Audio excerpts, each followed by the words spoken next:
Welcome back to the Thrive on Mission podcast. I'm Dave Jones, and as always, I'm with Jim Book. Jim, last time you told us that you had spent a little bit of time in Florida at the Florida Minister Summit. I'm curious, just tell us a little bit more about what that was. Well, first of all, it went great. Lineup of speakers was fantastic. Kudos to John and the team that he worked with. We had a couple of preachers in the state of Florida that partnered with John, our director of the CRA. And Fairway Christian Church was a phenomenal host, but we made some great contacts, and we're excited about next year. I think it'll even be better.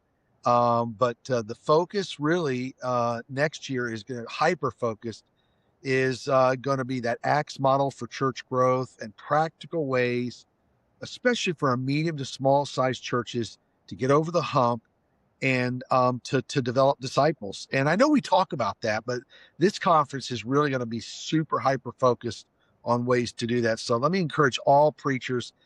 It's in a beautiful place, the Villages. There's 100,000 golf courses all around the church and our hotel. It's gorgeous, but it needs to be for anybody who really wants to come and be fed.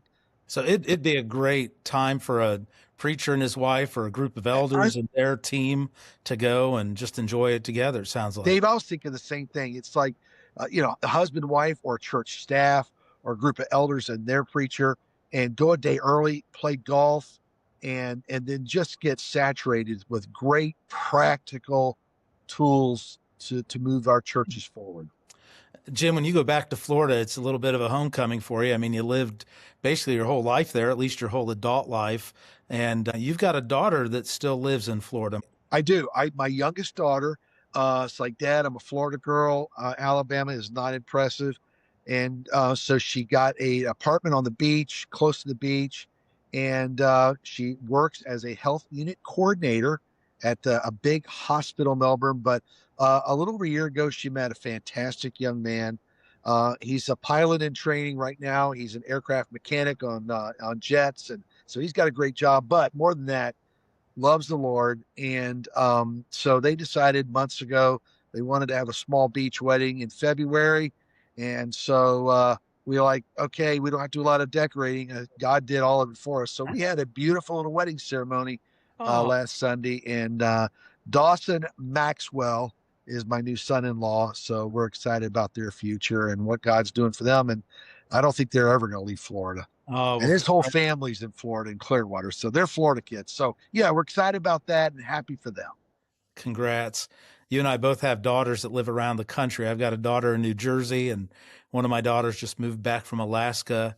And you've got a daughter in Indiana, and then one still with you there in Alabama, right? Yep. And one in Melbourne, Florida. So they're all spread out. And you just got back from visiting some grandbabies like 2 weeks ago. Yeah, we got to meet our granddaughter. She's a cute little thing living in New Jersey, though. That's the challenge when they're far away, isn't it? Well, it is. And we're just having to learn to make it work, though. Yeah. Hey, we've had a great few weeks really just addressing and digging into this new initiative by the CRA called Mission 120. Describe for us a little bit, just as a reminder, what Mission 120 is. Mission 120 is taken from Acts, the first chapter. There's the 120 that were, I think, the kind of nuts and bolts of the church. I believe the 120 were the ones that opened their homes up in Acts 2 when it says they went house to house. They went to the temple. I think these were the worker bees. And you see what happened from 12 apostles, 120. We have 3,000 souls baptized Acts 2. We have up to 5,000 Acts 4. And Gareth Reese thinks we're up to 20,000 by the time we get to Acts 6. I think those 120 played a huge role in the church growth and the development of the early church. So Dave, we thought, what would happen if, and statistically speaking, 70% of Christian churches and Church of Christ in America run under 100. Okay. And if you want to know the truth, it's probably most of those are under 50. But what would happen if we launched Mission 120, and that was every church in America, every independent Christian church, Church of Christ, over a 4-year period of time could shoot for the 120 mark, averaging 120 a week, or churches that have excelled that number, 120 baptisms over the next 4 years. Okay, so if 120 people coupled with 12 apostles can literally, according to Acts 16, are you the ones that have turned the world upside down? If they could do that without internet, email, railroads, airplanes, if they could do that with passion, what could we do? But we got to be intentional. So in the next few weeks, the Christian Restoration Association website is going to have a link called Mission 120.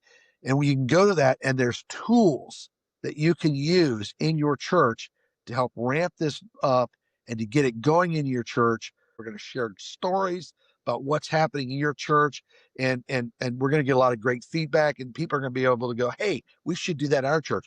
But we're going to provide the tools. The CRA is providing all of this as a means to jumpstart our movement. And I do believe that we've kind of been in neutral for a long time as a movement.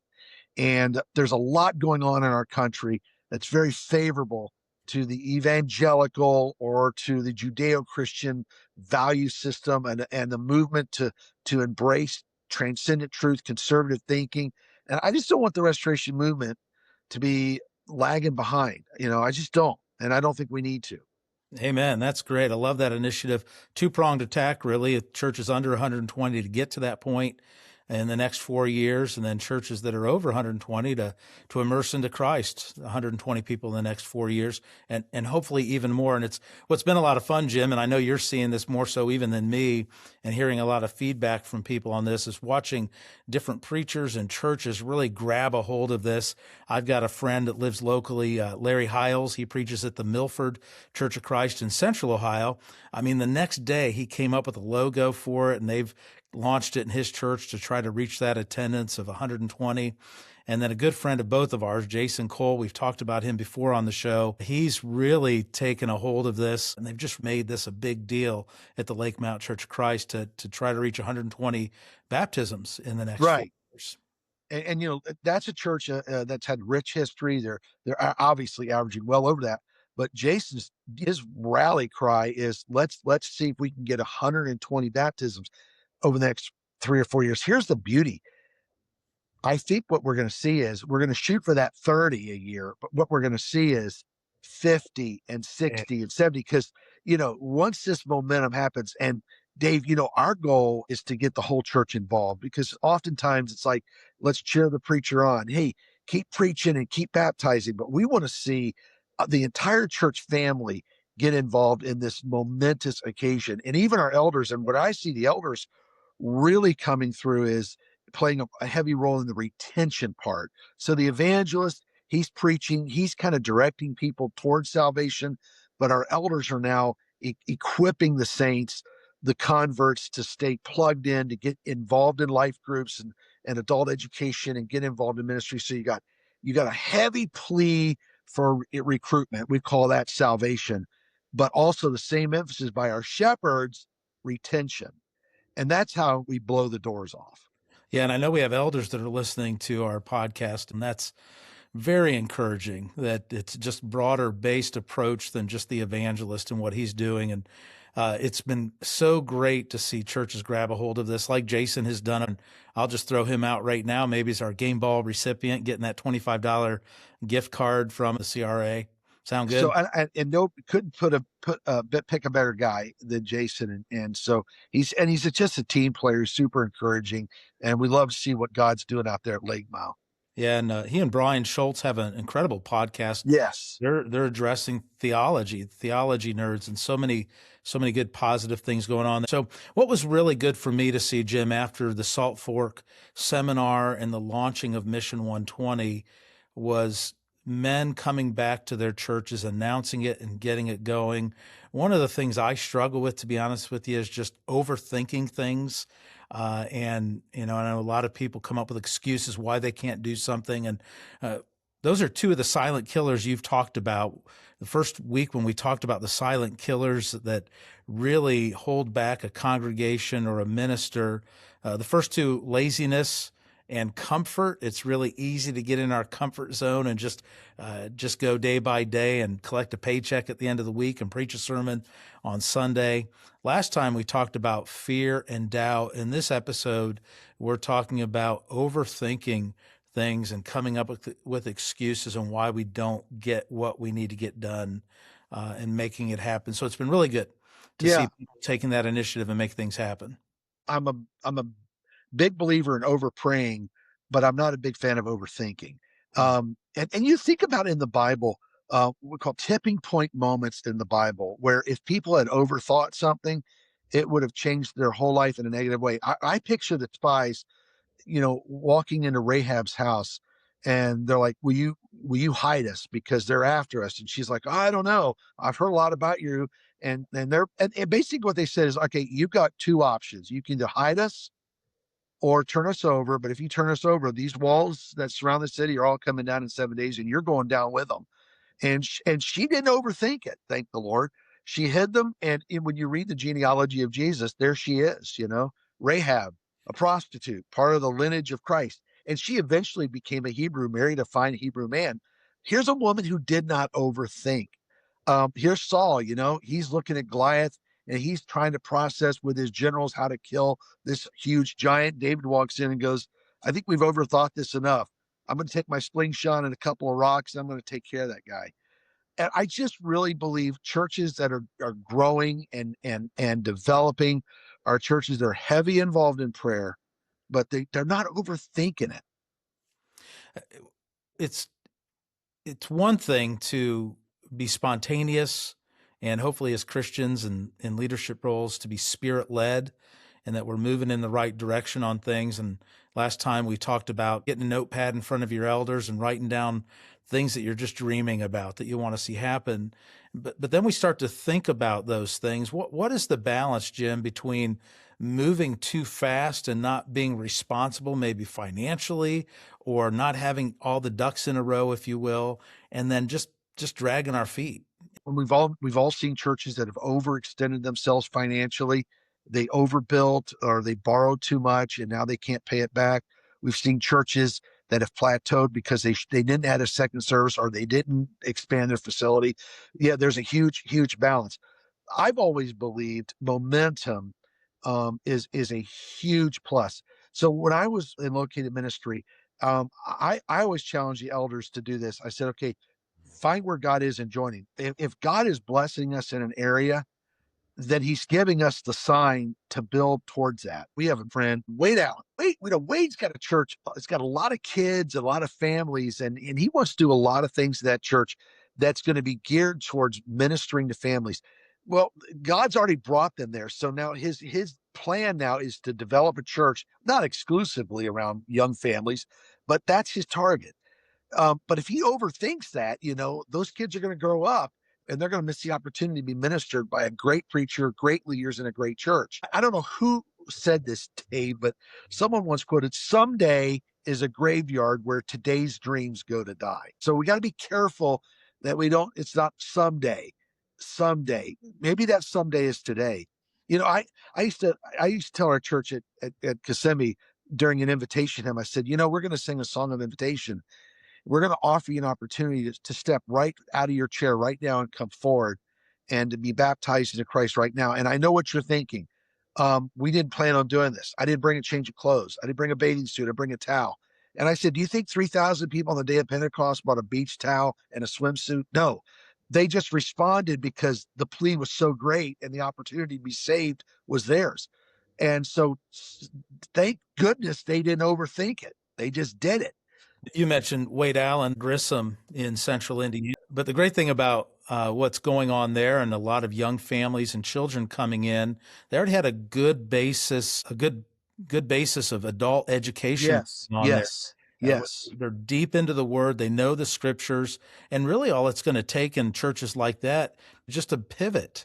Instead of investing so much in studying the prophets of the Old Testament, maybe we begin to study some of the principles of raising children in a godly home. And so sometimes it's not changing things we're doing, it's just changing the way we do it. I've so one of my favorite Bible heroes is a guy named Benaniah. He's kind of an underrated figure in Second Samuel, and I think he has like two verses dedicated to him. But Benaniah, the Bible says he chased a lion on a snowy day in a pit. And I'm thinking, okay, first of all, if you're going to hunt for lion and it's snowing outside, the lion's always going to have the advantage over you because he lives outside. He can maneuver better in good weather or bad weather. So the hunter's always at a disadvantage. But I appreciate that guy because he said, you know what? I want to hunt a lion. I want to do it today. I could overthink it. I could say, well, it's snowing outside, it's too cold. But he said, I don't care. I want a lion and I'm going to hunt it. And even if I have to go into a pit, I'm going to do it. And so I challenge churches, if you want to do something big for the Lord, Satan will always put an excuse in your, the environment will never be perfect. Well, you know what? We like to borrow money, but interest rates are too high. Let's wait for the interest rates to go down. Or let's wait for that liberal president to be out of office. We'll get a conservative one, and then the momentum will change. I think there's a new factory that's supposed to be built in our town in 4 years. Let's wait for that to happen. The environment will never be in your favor if you're getting ready to do something big for God. But the good news is God gets us through the environment. So Benaniah chased a lion, not a feral cat. It was big. It was snowing outside. Nobody in their right mind hunts in the snow. He did. And I think he got the lion. I mean, it never says for sure he did, but I believe he's the one that came out in that pit alive and the lion didn't. So I've just challenged when I travel churches. I was like, we need Benaniahs. We need churches that will just chase the lion. And we've chased small dreams too long. We just got to leave the small dreams alone. In a book called Search for Excellence by Peters and Waterman. And they said the number one principle of excellence is a bias for action. A bias for action, a preference, they said, to do something, not just sit around and do nothing. And I'm like, a bias for action. So most churches, and a lot, not most, but a lot of churches, they have a bias to think, a bias to dream, a bias to talk about it, a bias to put it in committee, a bias to put it on paper. But, it never gets from a bias from thinking and praying to doing. And so overthinking can kill so many great projects. One of the things that comes up time and time as we have these conversations, it's not just a matter of overthinking, but in the middle of overthinking, we're making up these excuses. Yes. And it really is, it does become a balance between being sensible with the budget and trusting the Lord to provide. Yes. Or not having enough volunteers and recruiting volunteers. There's two sides to all of this, and what we really have to be prepared for those people that maybe offer the yeah but comments. Yeah, but we tried this before. Yeah, but we don't have any money in the bank, and that kind of thing is really, never forget. I love that line, Jim. We need to quit overthinking and start over praying. And maybe that's just a direction that an evangelist could take the elders if he feels he's being dragged back in the planning. Let's just Yes. trust the Lord through it and show them what we could do with God's help in the small areas. And maybe that's what we need to do, is just have some small victories along the way. Exactly. So Dave, I'm gonna throw out a name or two. Shaphat, Sether. I don't know if anybody in our audience can tell us who these people. If you don't know this, Dave, don't worry. I didn't either. I was I already did some homework. So otherwise, I'd be going, I know these people. How about Paul T? Anybody know who he is? Nobody knows any of those guys. But if I said, you know who Joshua and Caleb are, you go, absolutely know that. Well, those four guys I just mentioned were part of the spies that went into Canaan. Those guys came back and said, we can't. They overthought it, you see. But Joshua and Caleb said, God's already told us it's ours. All we just got to go is to take it. And I just wonder how many elders and preachers represent Shaphat, Gotti, Palti, the overthinkers. And by the way, sometimes overthinking means no faith, all fear. But Joshua and Caleb that's the preachers we've got to start raising up. Those are the chairmen of the elders we need. The Joshua and Caleb's who are like, you know what? We can talk this thing to death. We can talk it to death. Or we can allow the God who can do more than we can imagine to come through in a big way. And he's already proven he does. And he will. And I think he still continues to deliver. So, Jim, when you're presenting an idea, when you are casting a vision, for example, this Mission 120, other areas over the course of your ministerial work where you've said, we're here, but we want to go there. We're doing this, but we want to do that. We're not doing this, but this is what we are going to do. Coach us a little bit, those of us that maybe that don't have your personality or your background, your experience. How can we be better at casting vision and getting others to get on board with where we think the Lord wants the church to go? That's a great question. And every church DNA is different. Every community is different. Personality of people and communities are different. I've always believed, and for instance, when I was at Winter Park, I was just, our church was 6 miles from the University of Central Florida, second largest university in Florida. And I was burdened. I told our elders one day, I walked in, I said, guys, I'm burdened that the University of Central Florida is 8 miles from our church. Every denomination has a Bible study, a huge Bible group, and guess what group's missing? The Independent Church of Christ and Christian Church. And I said, gentlemen, that concerns me. Now, not every church has a massive university 6 miles from them, but we did. And so I just asked the elders, would you mind praying over me and Jeanette? We're going to go down every Thursday night at 8 o'clock and lead a Bible study, and we're gonna find a babysitter for our girls, and but we're gonna do that until we get it on its feet. Fast forward 3 years later, 40 Christian churches and churches of Christ throughout the state of Florida started supporting it. We hired our first full-time campus minister, and we went from 4 at our Bible study to 40 some. And then we started one at Full Sail University, which was even closer to our church. So I've always believed, okay, who's in our community? Okay, well, let's go after them. If it's college students, let's gear our church around that mentality. So I always say, check the DNA of your community out. Check the DNA, and if the DNA of your community is professionals, college age, then begin to gear ministries to the needs that they're facing. One side note, there's a church in Sarasota that ran about 14, was getting ready to close. And that preacher gave the church and all the assets to Florida church planners. And they brought a preacher in who said, look, the DNA of Sarasota is young professionals.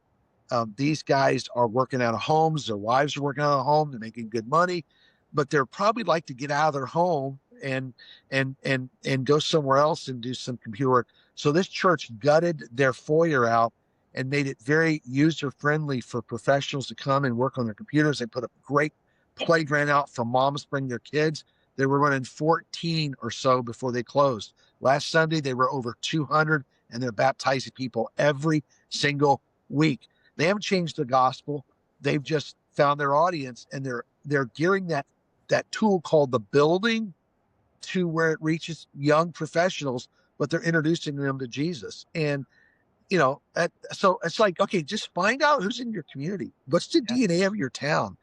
And then go after them. So that's been that's how I've worked, and I love it's clearly that. worked for us. That's really helpful, Jim. Just to give you a little, I tried to analyze that process you used there. And I think the first thing you did, speaking of the student ministry that was needed, is you identified the need and help people understand. These are souls. So I Right. think we've always got to tie it to the purpose of the church, and that is to win people to Jesus Christ. And so you said, "Hey, I've noticed this at the local campus. We need to do that." And then you and Jeanette took personal responsibility.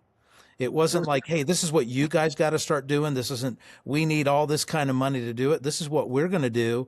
And then you invite others to join you in that process and just see where it goes from there. it was crazy because Jeanette and I would be driving down there, and I'd be looking at her like, "What are we doing?" I went to a small Christian school, went to a small Bible college. I don't know that I've ever walked on a major campus, and here we are. And here, you want how God works. We had a non-instrumental Church of Christ that was up the street, and I found out that the student body president of UCF attended that Church of Christ. Now, it was a Church of Christ that was non-instrumental, but not sectarian. They were like, hey, we're open to music, but we just prefer not to. It was a large Church of Christ, and it was near the campus. And I called him up, and I said, hey, you're probably gonna hang up on the phone, hang the phone up on me. I'm the dreaded Christian church preacher down the street, but I said, I I think we have one thing in common. We know the plan of salvation, and it's killing us that those students have not heard the gospel from the Acts model. And he said, how about if we teamed up? I was like, would you? He goes, yeah. How about if when you lead the Bible study, if you want to play an acoustic guitar, we're fine. When we lead, we'll do a cappella. And I said, I got to believe this is a God thing because this is how Christians should be working, you know? And that's how it all happened. And that's how it began to boom. And so I was just like, God had his handprint on every bit of that. Yeah, and if something is going to have momentum and grow, it can't be something the preacher does by himself. No way. Eventually, there's got No to way. be buy-in and bringing people along, and that is a challenge for a lot of preachers. One of the other things that's helpful in this area is thinking outside the box. When we think about Mission 120, we think and having invite cards and inviting our friends. That is very much a part of what we're trying to do. But we can't neglect the people that will never walk through the doors of this building. That Yes, maybe as you set the tone there in Florida, going out into the streets or going to the college campuses, maybe what some of our churches need to do is look in their neighborhood and figure out what needs are out there that we could go and meet. Maybe there's a small community college in the area. Maybe there's tutoring that could be done. exactly. One thing we've seen over the years too is sometimes through the nursing home ministry, it's not so much about ministering to the folks that live in the home, but to the nurses and to the Absolutely. staff and to the families of those who live in the home. And they're just attracted to people that love Jesus and love others, that they're willing to go into a nursing home and serve old people that can't give them anything in return. So, And okay, so Dave, but there's a church, Church of Christ. I was just doing revival for them in it's about 2.5 hours outside of Pittsburgh. It's it's in the middle of nowhere. In fact, the town's so small that the school closed. The elementary school closed. That's how, the industry's moved. So the church is, running about 40 in a town of about 600 and maybe 50, 60. Some of the but a retirement homes have bought like the school and they're making it a large retirement home. And so when I was, doing a leadership casting meeting with them, I said, boom, how can you guys take the gospel and really, really work with people on the final years of their life? And that's what they're doing. They're like, you know what, we hated to see our school close, but now we're going to turn our attention over to senior adults and minister to them. And so this whole church, that's their mission field, and it's in their backyard, and it's great. And so you might look and say 60 people, that's a small church. Well, relatively speaking, a large church when you consider the town, but they found their niche. The DNA, senior adult living, let's go get them. And they are. And it was just really refreshing. for years, my vision of growing the church was making sure my sermons were the best they could be and the service on a Sunday morning was attractive and would draw people in. But we have to keep in mind that there's a culture that we're surrounded by today that they're not thinking about going to church on Sunday morning. They're thinking about everything but. Remember, and so what we have to do is let the community know we're thinking about them and get Right. out there, minister to them in new ways, pivot from what we're doing and minister to those around us the best we possibly can. Mission 120 is not going to happen in a box. We got to get Absolutely not. outside the box and make sure people are hearing about Jesus Christ. So, Jim, I think again, just some good insight on this episode. Not overthinking things, and really appreciate all of those guys, those churches out there that are taking Mission 120 by the horns. We've had some game balls. We'd love to award multiple game balls, those gift Absolutely. certificates from the CRA bookstore.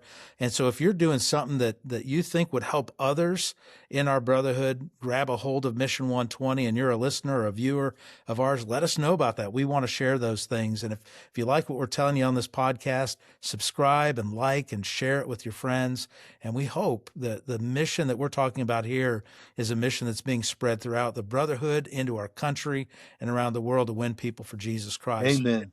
Jim, before we leave, what's one last note of encouragement you would give to our guys today? Okay, and it's a quote, and it's like when I first read it, I was like, man, that is so profound. And I think it was Mark Batterson who wrote it. He said, we're so afraid of making the wrong decision that we make no decision at all. Remember, no decision is a decision. It's called indecision. Oh, that's perfect. Wow.